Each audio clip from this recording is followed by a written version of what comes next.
अस्सलाम वालेकुम मेरे समझदार पाकिस्तानियों, मेरा नाम रेहान तारिक है और आप मेरा यूट्यूब चैनल और फेसबुक पेज देख रहे हैं। करोड़ों दरूद आका दो जहां नबी मेहरबान मोहम्मद मुस्तफ़ा सल्लल्लाहु अलैहि वसल्लम पर। इस दुआ और इस उम्मीद के साथ इस व्लॉग का आगाज़ करते हैं कि अल्लाह रब्बुल इज़्ज़त इस मुल्क के फैसला साजों के दिलों में समझदार पाकिस्तानियों के लिए नरमी पैदा कर दे। मेरा ये व्लॉग मुफ्ती तारिक मसूद साहब के मुतनाज़ा बयान से मुतल्लिक है। वो मुतनाज़ा बयान जो उन्होंने कुरान पाक से मुतल्लिक दिया और ये कहा कि कुरान पाक में कुछ ग्रामेटिकल मिस्टेक्स मौजूद हैं। क्योंकि मैंने इससे पहले एक व्लॉग इस पे कर रखा है और उसके नीचे मिली जुली आरा आ रही थी, मुख्तलिफ किस्म के कमेंट्स आ रहे थे,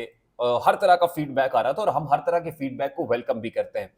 मुफ्ती तारिक मसूद साहब से रिलेटेड ये व्लॉग मैं इसलिए कर रहा हूँ कि इसमें कुछ डेवलपमेंट्स हुई हैं और बतौर जर्नलिस्ट मेरी रिस्पॉन्सिबिलिटी है जब एक स्टोरी डेवलपिंग हो और उसमें कुछ डेवलपमेंट्स आ जाए तो उनसे भी अपने व्यूवर्स को, अपने दोस्तों को, अपने साथियों को आगाह किया जाए। पेशतर इससे कि मैं इस पर बात करूं, जाहिर है मैं कोई मुफ्ती नहीं हूं, मैं कोई ऐसा नहीं है कि मेरे पास कोई ऐसी सनद मौजूद है या मैं कोई फतवा इशू कर दूं। हाँ, मैं हुजूर नबी करीम सल्लल्लाहु अलैहि वसल्लम का उम्मती ज़रूर हूं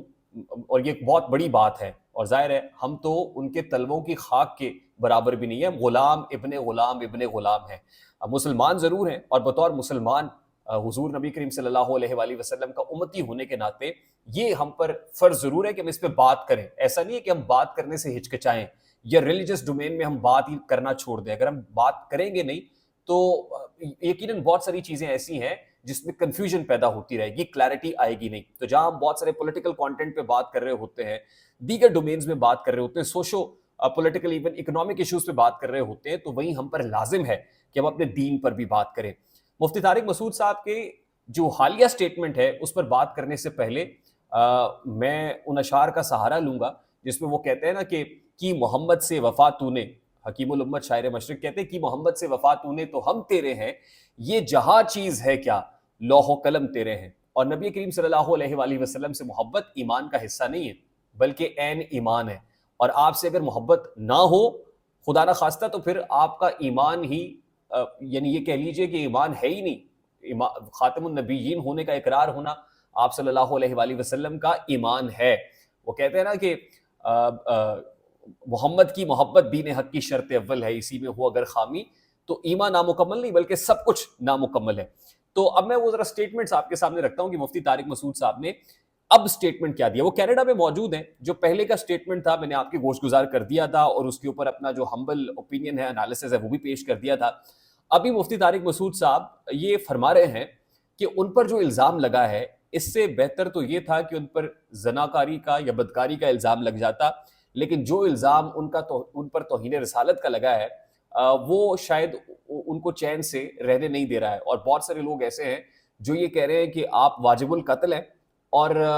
आपको कत्ल कर देना चाहिए। 295C के हवाले से भी बातें होना शुरू हुई। सुन्नी तहरीक कराची ने 295C के तहत, और आपको पता है ना तौहीन रसालत की जो सेक्शन है 295C, और शरिया कंप्लाइंस ये कहती है कि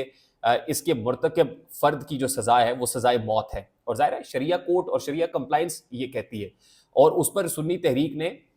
FIR के इंदराज की दरख्वास्त भी दी। सुन्नी तहरीक क्या, ये बेसिकली कराची की जो एक जमात है, खास स्कूल ऑफ थॉट है, उसने ये कहा कि आप पर 295C के तहत FIR का इंदराज होना चाहिए, लेकिन वो FIR का इंदराज हुआ नहीं।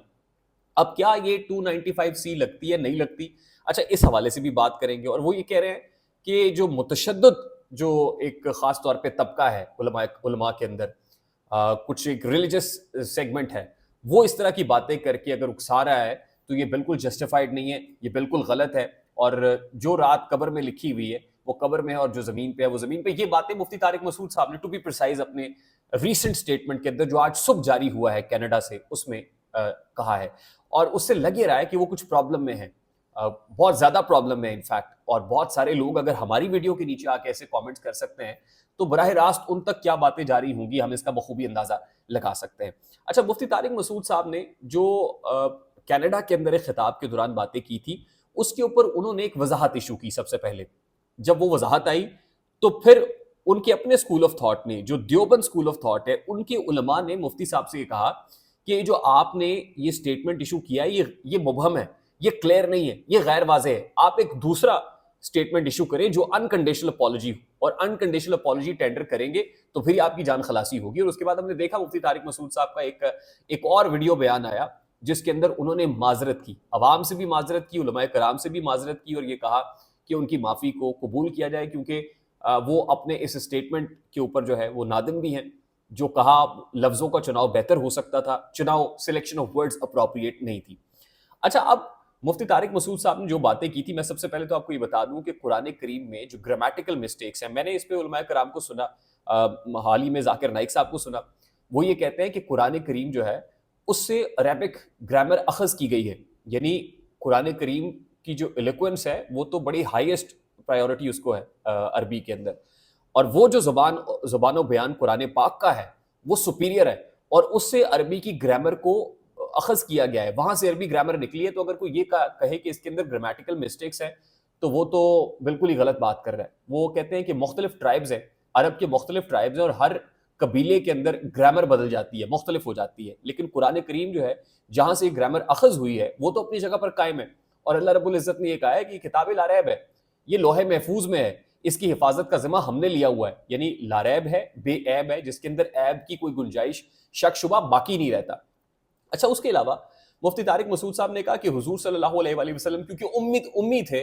اور صحابہ کرام رضوان اللہ اجمعین کو بلاتے تھے یا کاتبین کو بلاتے تھے، اور انہوں نے جو لکھا تو وہ سینہ بسینہ جب چلا تو اس میں بہت ساری گرامیٹیکل مسٹیکس آ گئی۔ اچھا، یہ بات بھی بالکل جسٹیفائڈ نہیں ہے، بالکل جسٹیفائڈ نہیں، اس لیے کہ میں نے امی کے لفظ کے اوپر ریسرچ کی کہ یہ لفظ امی کیوں استعمال کیا جاتا ہے، اور قرآن کریم کے اندر بھی بارہا امی کا لفظ آیا ہے۔ دیکھیے، ایک تو جو لغوی معنی ہیں امی کے وہ اصل کے ہیں، اصل یعنی اوریجنل، اس کا مطلب یہ ہے کہ حضور صلی اللہ علیہ وآلہ وسلم کائنات کا اصل ہیں، یعنی جن کی وجہ سے کائنات تخلیق، جو وجہ تخلیق کائنات ہے وہ اس کائنات کا اصل ہیں، وہ اوریجنل ہیں، نمبر 1۔ نمبر 2 یہ کہ اس امی کے لفظ کو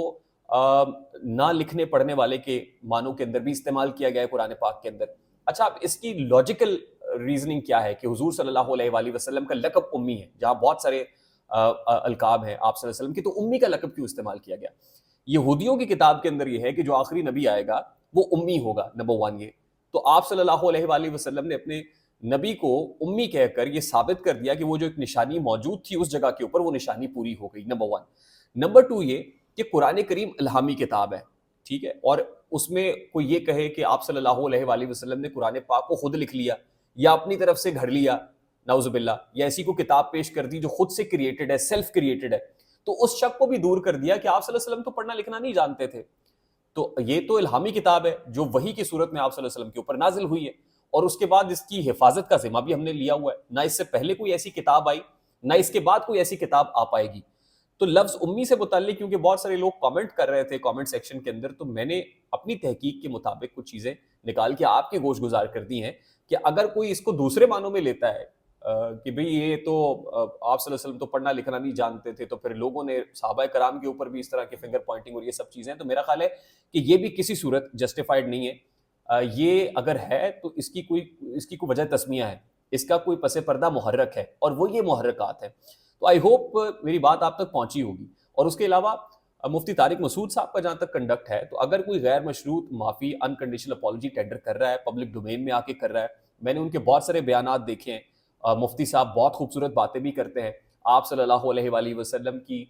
تعریف اور ثنا بھی بیان کرتے ہیں، آپ کی صلی اللہ علیہ وسلم کی مدح سرائی بھی کرتے ہیں، اور دعوت و تبلیغ کا کام بھی کر رہے ہیں، نہ صرف پاکستان میں کر رہے ہیں بلکہ پاکستان سے باہر بھی کر رہے ہیں۔ تو اگر کسی جگہ پر غلطی ہو گئی ہے تو میرا خیال ہے کہ علماء کرام کو بھی اس میں اپنا مثبت رول پلے کرنا چاہیے، انٹروین کرنا چاہیے، اور کوئی بریدنگ سپیس اگر کریٹ ہوتی ہے تو بالکل ہونی چاہیے، رادر دین کہ ایک ایسے شخص کو دعوت و تبلیغ کے کام سے، اور اگر اس نے یہ محسوس کر لیا کہ اس سے غلطی ہوئی ہے تو اس کو بھول کر معاف کر کے آگے چلنے کی اگر گنجائش موجود ہے تو یہ گنجائش ضرور پیدا کی جانی چاہیے ہے۔ آئی ہوپ میری بات آپ تک پہنچی ہوگی، اگر پہنچ جائے تو ویڈیو کو لائک اور شیئر کرنا مت بھولے گا، اس لیے کہ ہمارا میسج اس سے میسج تک پہنچتا ہے، اور وہ بہت سارے لوگ جنہوں نے ہماری پہلی ویڈیو کے پہ کامنٹس کیا، آئی ہوپ ان تک بھی ہمارا یہ میسج اور پیغام پہنچے گا۔ مجھے ریحان طارق کو اجازت دیجیے، اپنا بہت سارا خیال رکھیے گا۔ السلام علیکم۔